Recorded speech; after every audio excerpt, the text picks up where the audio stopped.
Welcome to Health Hacks, where we break down health topics in a friendly, down-to-earth way.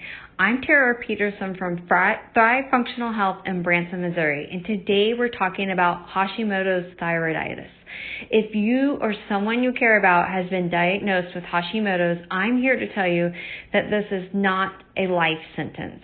We'll cover what Hashimoto's really is, debunk some myths, and give you actionable steps to start feeling better right away. Hashimoto thyroiditis is an autoimmune disease, not just a simple thyroid problem. In Hashimoto's, the immune system mistakenly attacks your thyroid gland. That's that butterfly-shaped gland that's situated in your neck and that makes hormones for metabolism, temperature, energy, and many more favorable items. Over time, this autoimmune attack damages your thyroid cells and usually leads to hypothyroidism. And that just means that your thyroid is underproducing the right amount of thyroid hormones. In fact, Hashimoto's is the most common cause of hypothyroidism in developed countries. So think of it this way. Your body's defense system is overacting and misfiring and trying health, and instead of treating and healing your body, it's actually tearing down your thyroid tissue like a foreign invader. So that's what Hashimoto's is doing underneath your body. And so it is often called a chronic autoimmune condition. And early on, you might not even notice symptoms. But as the thyroid becomes damaged, you can develop the classic symptoms of low thyroid hormones like fatigue, weight gain, feeling cold when everybody else in the room is comfortable, or maybe your hair is thinning and brain fog. So one of the biggest fears people have is that Hashimoto's diagnosis means a lifelong medication. And so in conventional medicine, this is true, that once you have a low thyroid hormone levels, doctors often prescribe levothyroxine. It's a T4 hormone to replace the missing hormone. So many patients assume they'll be taking this pill indefinitely. But that doesn't have to be the case for everyone. Because Hashimoto's is an autoimmune condition, our goal in functional medicine is to get to the root cause, not just mask the symptoms, and in some cases, addressing the underlying causes can allow the thyroid to recover, or at least to be able to reduce that medication need. So for example, if your thyroid dysfunction was driven by a selenium deficiency, so a supplement may restore healthy function without relying on drugs. If you only put people on thyroid medicine without fixing the real issues, without addressing the cause, you very may well find yourself on thyroid medication for life. But by addressing the nutrient gaps and inflammation, some patients are able to taper down or even stop medication over time. Achieving remission is possible, and addressing Hashimoto's root causes often improves symptoms and thyroid health. In short, you aren't automatically stuck on meds forever. We work with clients to optimize their thyroid levels and to support their body so that if and when it's safe to reduce medication along with their primary doctor or ordering physician's blessing, it can happen. And in the meanwhile, medication is often the first step to normalizing thyroid hormones, but it's not the whole story. It's critical to remember that Hashimoto's is not primarily a thyroid problem. At its root, it's an immune system problem. So, for example, a common definition of Hashimoto's is an autoimmune disease that destroys the thyroid cells throughout the cells in the body. In other words, the thyroid damage is a side effect and an out-of-balance immune response. So this means our job is to heal the immune system, and often the gut is where much of the work needs to be done because your gut has such a huge role in immunity. So in fact, 70% of your immune system is in your digestive tract. So in Hashimoto's, it often turns out that the gut needs help. And you may even have something called leaky gut, where you have food sensitivities or stress as wear down your gut lining, or dysbiosis of the gut. And maybe these triggers was the triggering act for your body to try to heal itself, but instead was overworking and caused that autoimmune attack. So we look at digestive health. We look at things like infections, food intolerances, or other immune triggers in addition to your thyroid hormones. The bottom line is Hashimoto's may make you feel like your thyroid is failing, but this actually starts because your immune system and its triggers have gotten off track. So treating only the thyroid ignores the real root cause, the real source. So Hashimoto's is overwhelmingly a woman's disease. So it's estimated that up to 7 to 10 times more common in women than men. And in fact, one source notes that women may be affected at a rate as high as 10 to 1 to men. So women are often diagnosed between the ages of 30 to 50, usually over 35. This can happen primarily anytime there's a big hormonal shift. So think of things like puberty, menstrual cycles, pregnancies, postpartum, perimenopause, menopause. So, and that's really the reason why men are not as affected as women for autoimmune conditions. So female hormones like estrogen and progesterone influence the immune system and can act like triggers for autoimmune flares. So for example, many women find that Hashimoto's first appears or worsens during their pregnancy or like right after their pregnancy or after the delivery, and when estrogen and progesterone levels are just swinging dramatically. And so hormonal imbalances, for example, like estrogen dominance, can actually drive your immune overactivity. So we often see Hashimoto's surface around childbirth or during that next phase in a woman's life cycle of perimenopause, when these sex hormones are really shifting drastically. So it's no accident that Hashimoto's hits women in those hormone-driven life stages, and that it affects women more so than men. If you're hearing this and thinking, I'm seeing patterns with my cycle, or I've just finished a pregnancy, you may consider if Hashimoto's is playing a role in your health. So many women who walk into our doors have similar stories. Nobody is a cookie cutter and exactly like the next, but the stories that we hear are really similar. So imagine a woman in her 30s or her 40s who says, I feel exhausted all the time, no matter how much I sleep. My weight keeps creeping up even though my diet hasn't changed. My skin is dry, my hair is falling out or thinning, and I'm experiencing brain fog. Yes, that's extremely common. The most frequent Hashimoto symptoms is fatigue, weight gain, cold sensitivity, and brain fog. And you can also experience things like depression, hair loss, irregular periods. Many women will say, I just don't have my energy anymore. I cannot lose weight. And I feel like my mind isn't as sharp. So these are classic signs of low thyroid function. And even if the basic blood test is categorized as normal. The typical Hashimoto patient is indeed female, often between 30 to 50, and struggling with low energy and weight issues. Brain fog and mood swings are common. This is not in your head. It's a part of the thyroid slowing down. So since these symptoms develop slowly, it's easy to write them off.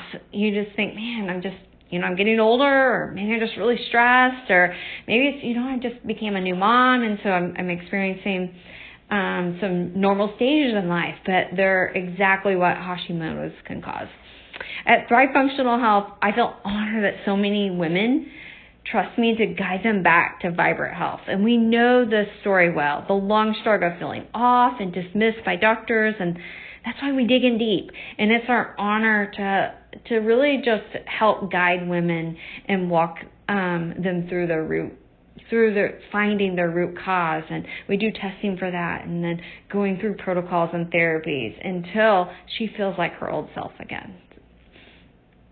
All right, so now let's talk about how we do things a little differently. What's the difference between functional medicine and conventional medicine, if you've never heard that terminology before? So in a typical medical setting, a doctor might check your TSH, which is your thyroid stimulating hormone, and maybe, if you're lucky, your T4, T3, and they'll see, are they out of range? And then if they are out of range, they'll start you on medication. So labs might get rechecked, once a year or so, but that can also miss a lot. So at Thrive, we use a comprehensive functional labs to get the full picture. So we're talking about more than just TSH. In fact, we're talking about over 75 different markers, including a full thyroid panel, including 8 essential markers to pinpoint the exact cause of your thyroid dysfunction.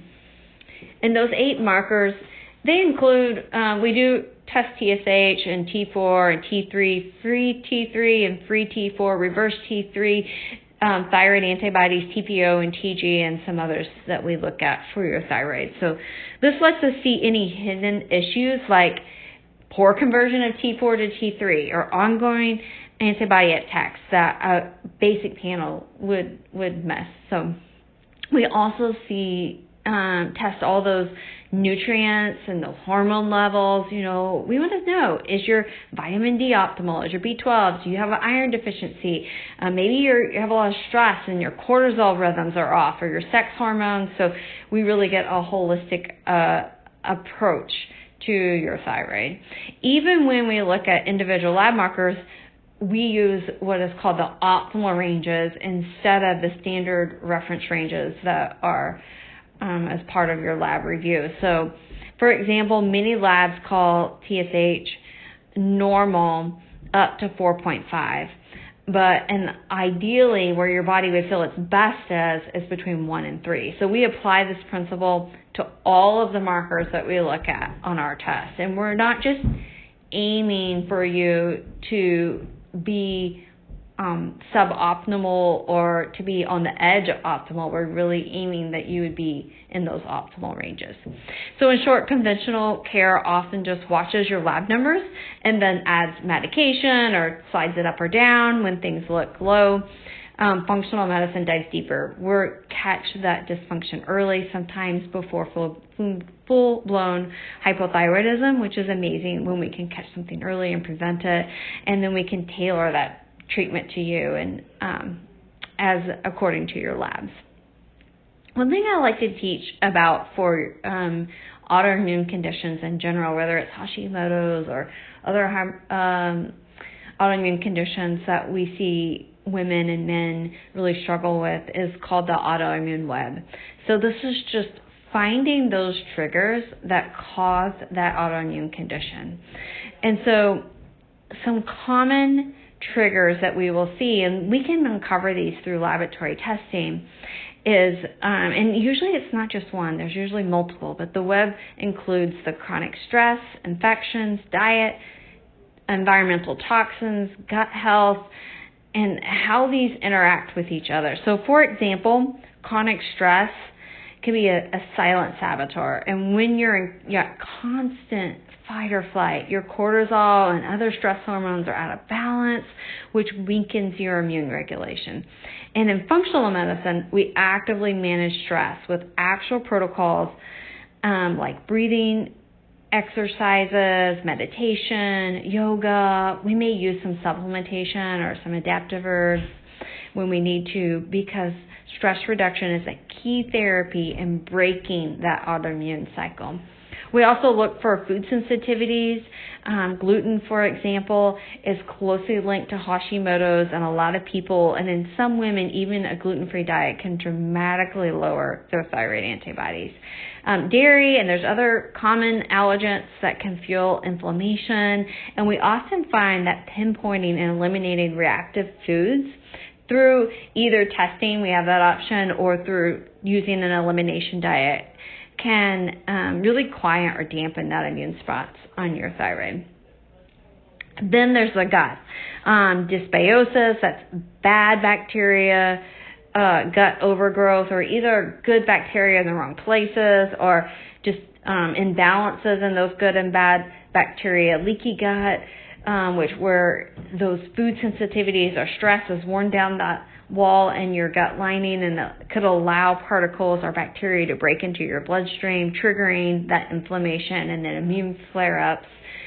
Studies show that most autoimmune patients have some degree of gut imbalances. So we heal the gut barrier with probiotics, and then we can use some different nutrients like L-glutamine and a nutrient-rich diet to help heal that gut lining.